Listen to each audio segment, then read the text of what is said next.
Hi, welcome to SBR Videos. I'm Peter Loshak. This is the Into the Weekend with BetDSI show for NFL Week 6. Of course, this is a very popular show that we do every week where we talk with Brent, the headlines manager at DSI Sportsbook, and he gives us a quick snapshot of some of the notable action, public and sharp, that he's taken from the upcoming football cards. Brent, thanks for being back with us. Good to be with you, Peter.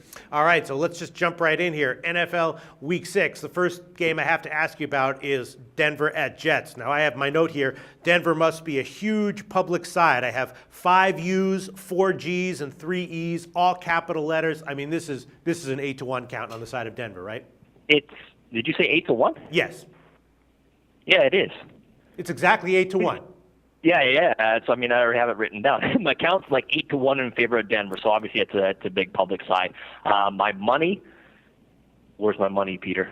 The money, that's the question. I mean, the line has gone up, but if your count is that big, then that could be due to public action. So my guess would be that you did take some sharp bets at the opening line of Denver -7. We got sharp money on the Jets. I got sharp money Jets +9. Wow. I even got some money, at 8.5 even. But I mean, it's just mostly public money and some big bets that are driving Denver and keeping it where it is.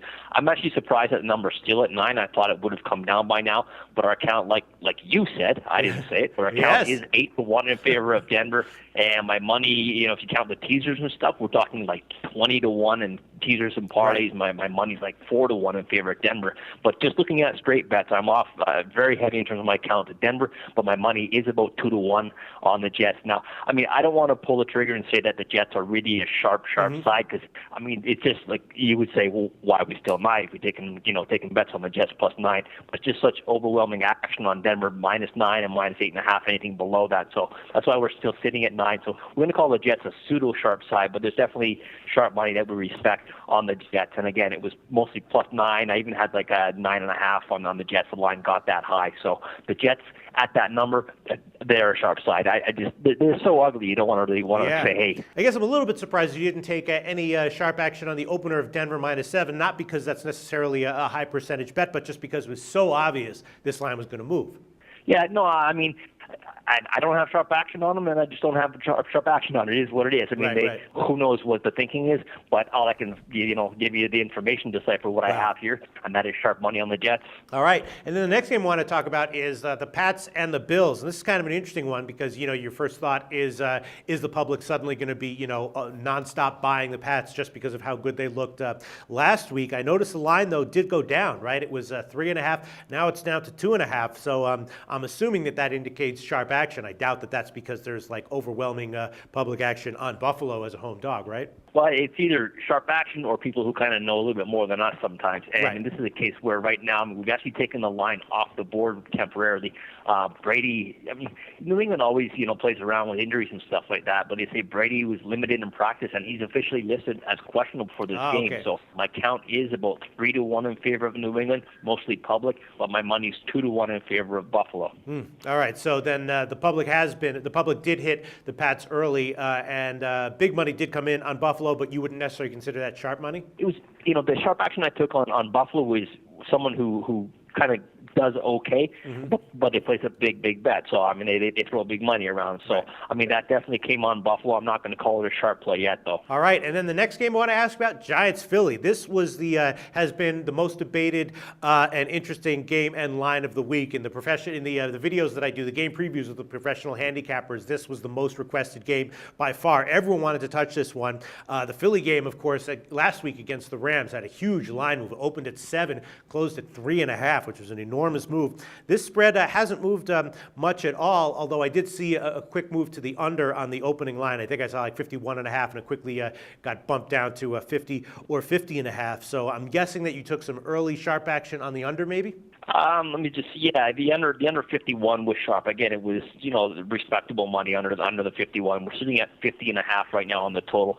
The reason for that is simply you figure the public's going to bet the over, and they are. If you look at the straight bets, I've got about 3 times more bets on the over there. throw in teasers and stuff like that, it gets up to like around 10-1. So the over is definitely a public play. The under 51 was a sharp play, but the public's still going over the 50 and a half, and I haven't had sharps go under the 50 and a half, so that's why we're still at 50 and a half and haven't moved down to 50. I could see that happening though. The side, I definitely do have sharp action. I mean, you guys might be debating on this one, but the sharps are pretty clear in terms of they favor the Giants here. Wow. Giants +3 -110 is sharp. Now our line is +3 -20 now, so Philly's -3 even money. But the sharp money on the Giants came +3 -110. My count right now is about the count's pretty much dead even, and my money favors the Giants about 2-1 there. All right, interesting. Sharps decidedly on the Giants. Well, I was thinking about playing the Giants early on, but I was hoping to get like a Rams type line, like 6, 6.5, something like that, and I was hesitant when it came out at 3, but the Sharps apparently not scared off by that line.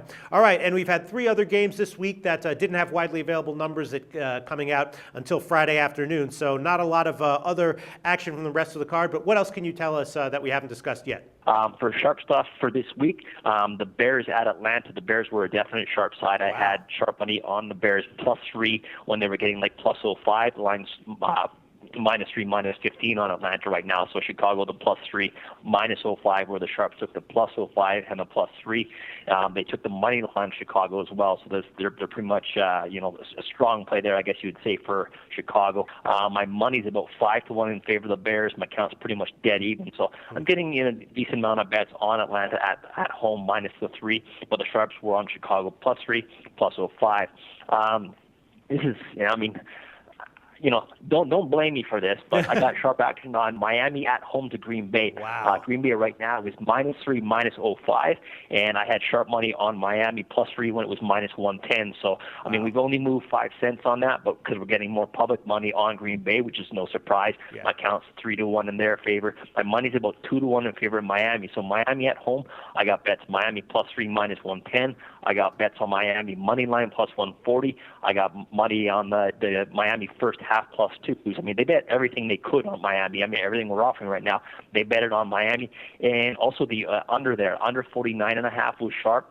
We're sitting at 40 at 9 right now. And again, it's just because I've got more public money on the over. My count's about 2.5, almost 3-1 on the over. So both the Dolphins, the side +3, and the under 49.5 were sharp. And again, like I said, you might not want to play it, but I just give the information. That's what it is. The sharps are on Miami there. Minnesota's another one. They're at home to Detroit. Minnesota won the line with a pick. That was your sharp play. We're now up to -1. And again, I've got kind of decent action both ways. This isn't really a heavily bet game. My money's pretty much dead even. Count's pretty much dead even, but the sharp money definitely was on Minnesota. Carolina and Cincinnati, the under there was sharp. Now under 45. We're sitting at 43 right now. Cincinnati, 6.5 point favorite at home. And dropping down the Giants. We already touched about the Giants, so that would be the other one. So sharp plays were Chicago +3, +05, Miami +3, -10, Miami under 49.5, Minnesota at a pick, the Carolina under, and the Giants the +3. That was also sharp. Wow. Awesome information. Brent, thanks so much. And I just want to touch on teasers quickly. I'm seeing 3 sides that, I'm assuming are just going to be overwhelming public teaser sides. And if all 3 of them hit, then I have to assume you're going to take a loss on it, although maybe not. Maybe you'll be able to balance it out. Denver, Seattle, and San Diego, right? All huge public teaser sides, right? Yes. And yeah.